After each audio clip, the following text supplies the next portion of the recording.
Podium Podcast. Historias que hablan tu idioma. Esenciales. Grandes entrevistas. Entrevista a la líder indígena guatemalteca Rigoberta Menchú, realizada por Iñaki Gabilondo en el año 2001, en el programa Hoy por Hoy. El periodista recuerda sus impresiones de aquel encuentro.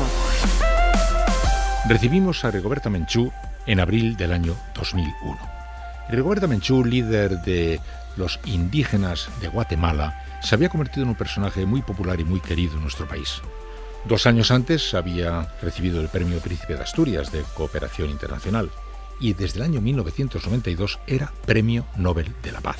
Defensora de la causa de los suyos, defensora apasionada por todo el mundo, conectaba además con la memoria de un suceso tremendo compartido por su pueblo y por nuestro país.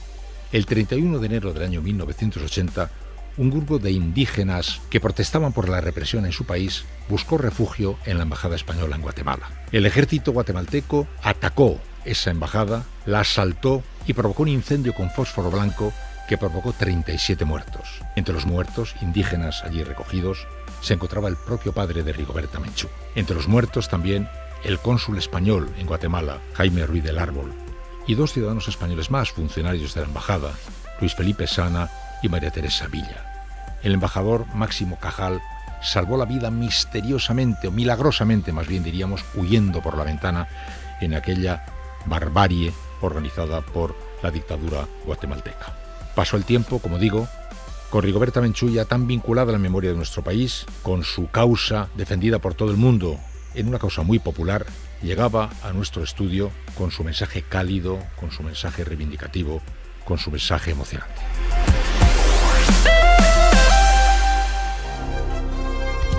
Cadena SER. Son las 12 menos 25 y como les hemos anunciado está con ustedes y con nosotros Rigoberta Menchú. Rigoberta, muy buenos días. Gracias, buenos días, ¿cómo están? Es un placer encontrarnos con Rigoberta Menchú, que como saben ustedes, ya se lo hemos dicho antes, está en España porque en el Centro Cultural Conde Duque, en Madrid, se brinda un homenaje al pintor ecuatoriano Oswaldo Guayasamín, fallecido ahora hace 2 años. Fue un hombre que reflejó como nadie el dolor humano, un gran activista en la defensa de los derechos humanos, uno de los pintores más emblemáticos de América Latina, y además se trata de intentar recaudar fondos para financiar un gran proyecto inacabado de Guayasamín. ¿Qué pretende exactamente ese proyecto de Guayasamín? ¿Nos puede hablar de él, Rigoberta? Sí, es el Templo del Hombre, así lo llamó él, que es un lugar que no solo para colocar las obras majestuosas que él hizo, incluso pintó directamente parte de la Capilla del Hombre, sino, dada la casualidad, se encontró en este lugar un gran templo antiguo, un templo de los pueblos indígenas, así que se preservó buena parte del templo.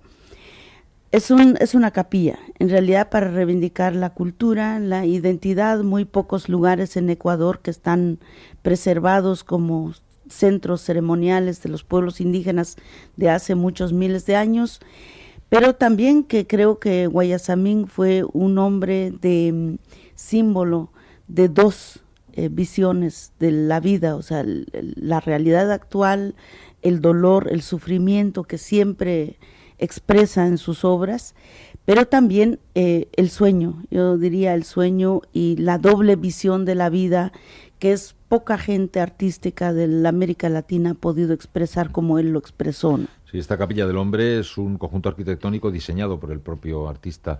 La intención también es que era albergar sus obras, pero también otras obras, ¿no? De Picasso, de Miró, etcétera, ¿no? Exactamente, sí. Que había sido donado a él en vida también una cantidad de obras de artistas que a través de su voz, a través de sus obras, él los empujó, él les dio un espacio, pero también hizo una serie de pinturas a personajes que en vida pues sabía que era apoyando una causa, y es un poco lo que nos vincula precisamente mi persona con la Capilla del Hombre. Él hizo un retrato mío, quizá fue las últimas obras que él realizó cuando todavía podía ver, ya sabía que iba a perder la vista, y fueron las últimas obras que él hizo, y me hizo un retrato que actualmente estamos reproduciendo 3.000 ejemplares en óleo, en oleografía, para tratar de contribuir la mitad a la Capilla del Hombre y la mitad para la fundación que yo represento. Así que él sabía que esta donación iba a ser muy importante para nosotros. Muchas ocasiones quisimos hacerlo cuando él estaba vivo, y por la agenda tan agitada con el proceso de paz en Guatemala, con América Latina, fue imposible para mí trabajar esta obra antes de que él se muriera, pero finalmente ahí está, y va a estar en la Capilla del Hombre hasta que yo pueda llevarlo a Guatemala algún día, ¿no? Ya ven que le trae a Rigoberta Menchú Premio Nobel de la Paz 1992, que hay que recordarlo permanentemente, una causa de enorme importancia artística y humana y social. Regresamos a ella dentro de un momento, pero ya que está con nosotros quisiéramos aprovechar por interesarnos por algunas otras cosas de la actualidad. Cuando usted en el 99 presenta a la Audiencia Nacional Española una denuncia contra los militares guatemaltecos que tuvieron responsabilidad en la represión, se abrió un tiempo también de esperanza por ahí. ¿Cómo va eso? Bueno, hemos presentado un recurso de casación. El tema está ante el Tribunal Supremo. Pensamos que muy pronto el Tribunal Supremo deberá dictaminar. Mientras tanto, estamos documentando más casos. Tenemos 52 querellas que están esperando algún tribunal del mundo. Esperamos que sea aquí, pero hay 52 casos más que hemos documentado en estos últimos tiempos. Realmente creo que la gran ventaja es que aquí el expediente de Guatemala está en un tribunal, no se va a perder. Espero que no se alteren pruebas, evidencias, como pasa en Guatemala.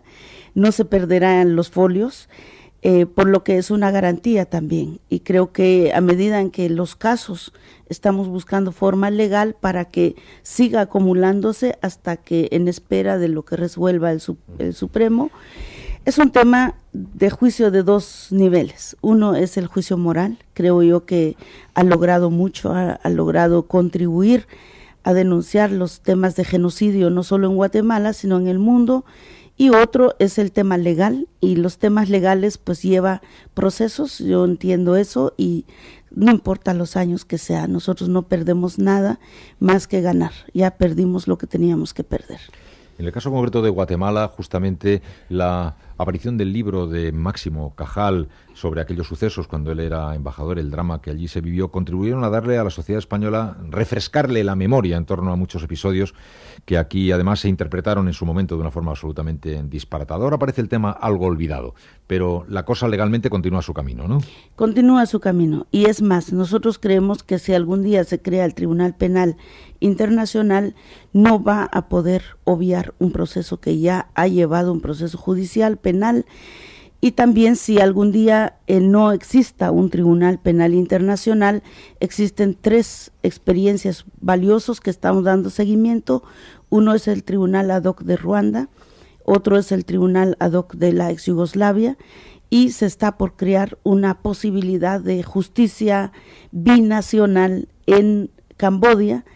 Y estos casos pues lo estamos siguiendo. ¿Por qué? Porque si no es España el lugar donde hay que juzgar el genocidio en Guatemala, el genocidio ya se cometió, hay que encontrar el lugar donde juzgarla. Si no es aquí en Europa, si no es en otros países individuales, pues entonces ¿por qué no se crea un tribunal ad hoc en América Latina para que juzgue sus propios genocidios? O sea, estamos en esa misma visión a largo plazo. Sí, puede que se tarde, pero en esa dirección se va. A esos efectos, Rigoberta Menchú, el caso Pinochet, que llevó adelante aquella Audiencia Nacional, con Baltasar Garzón, entre otros jueces, ¿le parece un hito? Porque aquí se ha interpretado como una especie de señal de no retorno. Se tardará lo que se tarde, pero parece que ya se ha abierto una página de la historia nueva, una mirada nueva sobre la historia, ¿no? Totalmente. Yo creo que por primera vez hay una discusión sobre justicia universal, no solo en el campo de la sociedad en general, las organizaciones de derechos humanos, la ONU, sino también en el medio de los profesionales del derecho.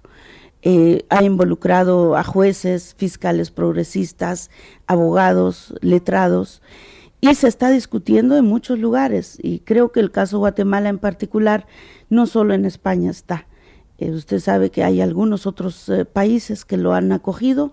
Esperamos que dictaminen favorablemente, pero hasta que no dictaminen también, como son procesos confidenciales, es difícil ahora entrar en esa materia, pero que ya está en otros tribunales aparte de España. Bueno, Esteban Ibarra, el presidente del Movimiento contra la Intolerancia, también quiere preguntar a Rigoberta Menchú. Pues Rigoberta, yo sigo muy atentamente tus palabras y además me dan moral. Te lo digo sinceramente, me da moral porque esta contestación que acabas de dar a la necesidad de esa justicia universal abre un episodio para todos los que somos activistas de los derechos humanos. Antes, bien decías tú, que la batalla se llevaba en el plano moral, en el plano social, pero el hecho de plantearlo en el ámbito de los tribunales, yo creo que ha cambiado incluso la forma de interpretar la intervención en defensa de los derechos humanos. ¿Tú cómo lo valoras? Sí, es una interpelación al sistema legal. O sea, la impunidad solo existe en los países donde se cometieron genocidio, porque se permitió el genocidio, que no solo es responsabilidad de los que lo cometieron, sino también la responsabilidad de los que lo callaron. Y el caso Guatemala es increíble que 2 informes, uno se llama Memorias del Silencio, o sea, el de las Naciones Unidas. ¿Por qué? Me estaban preguntando en Nueva York por qué se cometió esto sin que se supiera. Yo dije probablemente sea porque son pueblos indígenas, probablemente que sean los 200,000 muertos, la mayoría son indígenas y que no lloraron ellos igual como lloramos nosotros nuestros muertos. Pero en realidad yo creo que es un cuestionamiento global del sistema mundial. ¿Permitimos el genocidio? ¿Cuánto tiempo más? ¿Qué es lo que hace falta para que nos pongamos al frente y decir que el genocidio nunca más, no solo en Guatemala, no solo en Chile, en Argentina, sino nunca más en el mundo? Yo creo que hace falta para responder esa pregunta. Rigoberta, ¿cómo valora la situación que se está viviendo ahora en México y la marcha zapatista?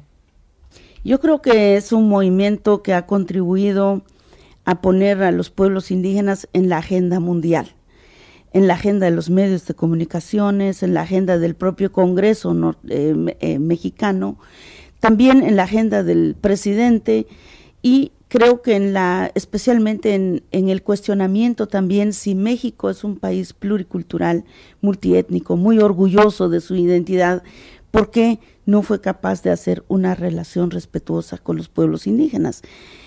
Yo creo que la situación no debe dejarse pasar solamente porque hay una marcha o porque hay un hecho histórico como lo que han generado los zapatistas, sino porque hay una obligación histórica de los mexicanos de resolver esta situación. Es ahí donde todavía no vemos cuál es el final de esta discusión. Se va a dar respuesta, se va a reconocer finalmente los derechos indígenas en una gigantesca nación mexicana, la más grande de la América Latina en muchas cosas, o simplemente esto es una discusión coyuntural y aquí pasado mañana lo olviden. O sea, yo creo que el papel de los pueblos indígenas es seguir la lucha hasta que se reconozcan sus derechos, hasta que sean tomados en cuenta, pero no solo debe ser una lucha de nosotros, debe ser una lucha de todos los pueblos. Dígame, Rigoberta, ¿qué es España en este momento, en este campo, o qué le parece que es? Porque por un lado se convierte en abanderado de la esperanza legal con iniciativas como la de Audiencia Nacional que decíamos de Baltasar Garzón. Por otro lado nos llega un reproche incesante. España está cegada por Europa, cegada por su vinculación europea y ha dejado de tener interés por lo que ocurre al otro lado del Atlántico. ¿Cuál de las dos cosas es verdad o las dos son verdad? Yo creo que desafortunadamente las políticas económicas injustas, las ventajas comerciales en los últimos tiempos han olvidado mucho, incluso la propia responsabilidad histórica de los países del norte, porque en realidad aquí hay una responsabilidad de lo que pasa, como nosotros también tenemos responsabilidad con lo que aquí ocurre si silenciamos las cosas. Ha hecho que las fronteras son más duras. Diría últimamente todo lo que pasa con los hermanos ecuatorianos expulsados de aquí sin tomar en cuenta su situación, sin tomar en cuenta lo que han producido para este continente y para este país. Igual pasa en todas partes, así que la dureza a veces no es una dureza fingida, sino es una dureza porque defiende intereses económicos, intereses materiales por encima de los valores culturales. Por eso yo estoy muy contenta que se hace la exposición del señor Guayasamín aquí, porque es una manera también de reivindicar muchas otras cosas que nos debe unir y no solo los intereses económicos de un par de empresarios que han comprado los bienes de América Latina, ¿no? Rigoberta, ¿la globalización es una esperanza o es una nueva arma? Yo creo que hasta ahora es un globo vacío, no ha abordado los temas reales, no existe globalización en la defensa de los derechos humanos, no existe globalización en la defensa de los derechos de las personas que más sufren, los niños, y condenar los abusos. Así que todavía es una globalización inconclusa. Y yo creo que el planteamiento que hacemos los pueblos indígenas es que esa globalización no va a tener éxito si no va a tomar el consentimiento de los pueblos. Lo que va a hacer es profundizar levantamientos, y en los próximos años veremos otros levantamientos sociales si no se toma en cuenta la gente. Entonces, creo que es importante el consentimiento de los pueblos, de las organizaciones, de las mujeres, de los movimientos sociales, porque igual cualquier escándalo que ocurra allá también no se puede silenciar hoy. O sea, afortunadamente se han roto las fronteras y no somos propiedad privada de ningún régimen de dictadura en ningún país hoy, en ningún lugar de la tierra, ¿no? José Saramago se muestra muy pesimista en torno al momento que vive ahora. La globalización le parece que constituye un instrumento más sofisticado todavía para acabar con las posibilidades de que exista alguna justicia. Otros observan que así todo el instrumento tiene retroceso, como el disparo de la escopeta que tiene culatazo, ¿no? Y que constituye a su vez un interesante instrumento para lo contrario, para luchar por la justicia. ¿Usted por dónde lo ve más bien? Yo lo que veo es que la brecha entre ricos y pobres es cada vez insoportable, es cada vez más ancho. Hay muchos más millones de gente pobre ahora. Acabo de venir de Nicaragua, de la costa atlántica de Nicaragua, y pasé por Nicaragua y es impresionante el nivel de miseria, de hambre que se vive allí. Yo he ido casi en todos los países de la América Latina y he encontrado cada vez más pobreza, cada vez más miseria, cada vez más frustración de la gente y más incredibilidad a los sistemas formales. Estamos creando policías nuevas y a rato esas policías nuevas están de nuevo en la calle con la corrupción. O sea que los daños, la enfermedad en general de la miseria, la pobreza es muy fuerte. Así que yo no creo en una globalización solamente de manera doctrinaria, o mucho menos que sea solamente en beneficio de unos cuantos. ¿Se arriesga una explosión también? Ignacio Ramonet, por ejemplo, el director del Monde Diplomatique, dice que por este camino esto le va a estallar al mundo las manos. Yo creo que sí, yo creo que no solo ya se está estallando, yo estoy viendo cáncer, enfermedades, SIDA, confrontaciones cada vez más fuertes, más mujeres en la calle, adolescentes con muchos hijos, sin ninguna perspectiva, una educación que cada vez no solo se deteriora su contenido, sino también cada vez más reducido a las personas. En lugar de combatir lo que se pensaba, combatir el analfabetismo, aumentar la capacidad técnica de las personas, aprovechar los conocimientos que tenemos, la educación cada vez se deteriora. O sea, ¿qué estamos creando? ¿Un mundo explosivo? Yo creo que sí.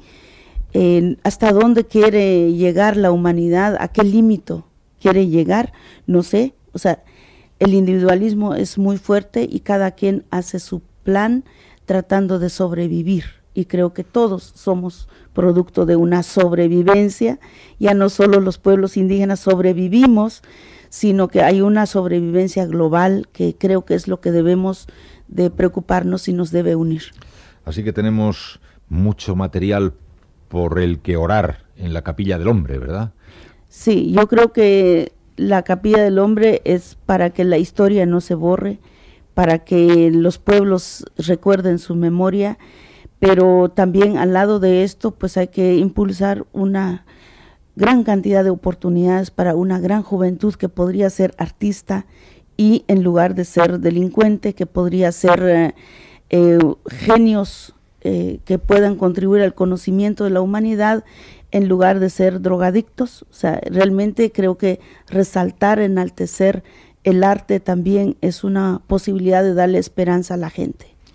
Rigoberta Menchú, Premio Nobel de la Paz en 1992, Premio Príncipe de Asturias de Cooperación Internacional en 1998, preside la Fundación Vicente Menchú, dirige la Fundación Rigoberta Menchú TUM. Recordábamos que en el 99 presentó a la Audiencia Nacional esta denuncia contra los militares guatemaltecos que tuvieron responsabilidades en la represión, y está aquí, como decimos, por ese homenaje que el Centro Cultural Conde Duque brinda al pintor ecuatoriano Osvaldo Guyasamín, y con esta intención de lograr el mayor apoyo posible para esta causa, esta capilla del hombre, que es un monumento a muchas cosas, muchas de las cuales han quedado expresadas aquí en esta conversación. Rigoberta Menchú, muchas gracias y muy buenos días. Gracias por esta oportunidad. 11:54.